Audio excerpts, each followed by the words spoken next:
नवरात्रि में महाअष्टमी का विशेष महत्व क्यों है? अष्टमी को आठम या अठमी भी कहते हैं।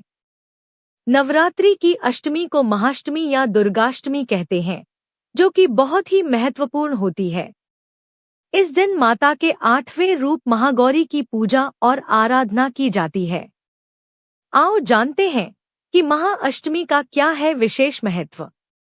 1. नवरात्रि के 8वें दिन की देवी मां महागौरी है। मां गौरी का वाहन बैल और उनका शस्त्र त्रिशूल है। परम कृपालु मां महागौरी कठिन तपस्या कर गौरवर्ण को प्राप्त कर भगवती महागौरी के नाम से संपूर्ण विश्व में विख्यात हुई। भगवती महागौरी की आराधना सभी मनोवांछित कामना को पूर्ण करने वाली और भक्तों को अभय, रूप व सौंदर्य प्रदान करने वाली है, अर्थात शरीर में उत्पन्न नाना प्रकार के विष व्याधियों का अंत कर जीवन को सुख समृद्धि व आरोग्यता से पूर्ण करती है। 2. कलावती नाम की यह तिथि जया संज्ञक है।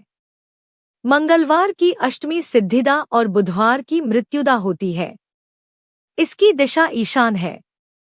ईशान में शिव सही सभी देवताओं का निवास है, इसीलिए इस अष्टमी का महत्व अधिक है। यह तिथि परम कल्याणकारी, पवित्र, सुख को देने वाली और धर्म की वृद्धि करने वाली है। 3. अधिकतर घरों में अष्टमी की पूजा होती है। देव, दानव, राक्षस, गंधर्व, नाग, यक्ष, किन्नर, मनुष्य आदि सभी अष्टमी और नवमी को ही पूजते हैं। 4 कथाओं के अनुसार इसी तिथि को मां ने चंडमुंड राक्षसों का संहार किया था। 5. नवरात्रि में महाअष्टमी का व्रत रखने का खास महत्व है।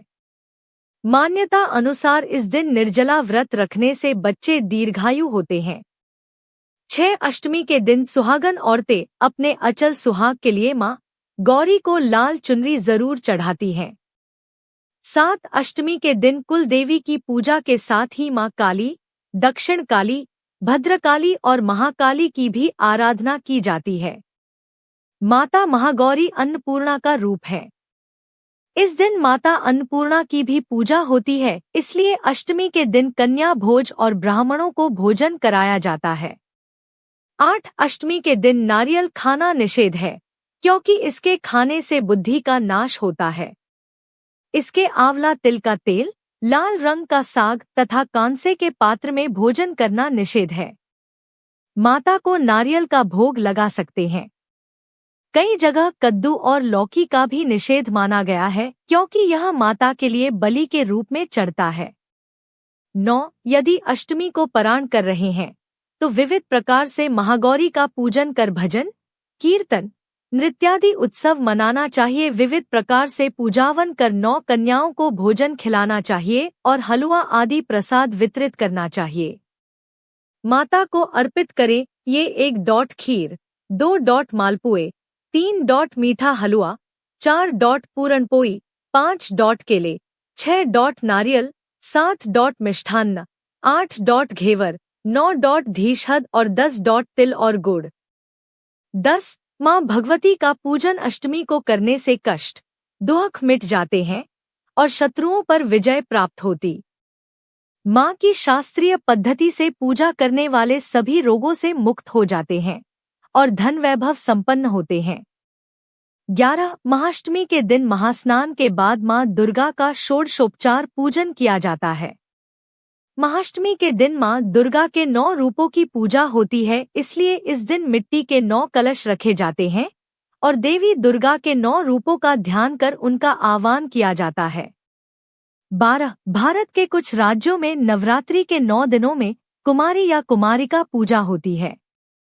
इस दिन कुमारी पूजा अर्थात अविवाहित लड़की या छोटी बालिका का श्रृंगार कर देवी दुर्गा की तरह उनकी आराधना की जाती है।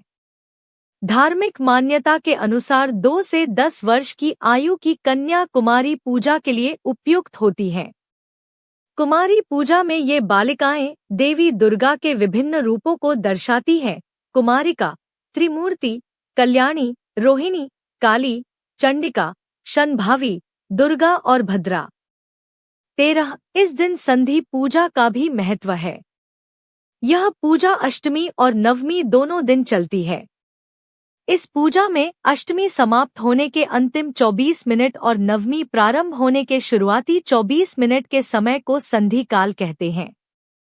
मान्यता है कि इस समय में देवी दुर्गा ने प्रकट होकर असुर चंड और मुंड का वध कर दिया था।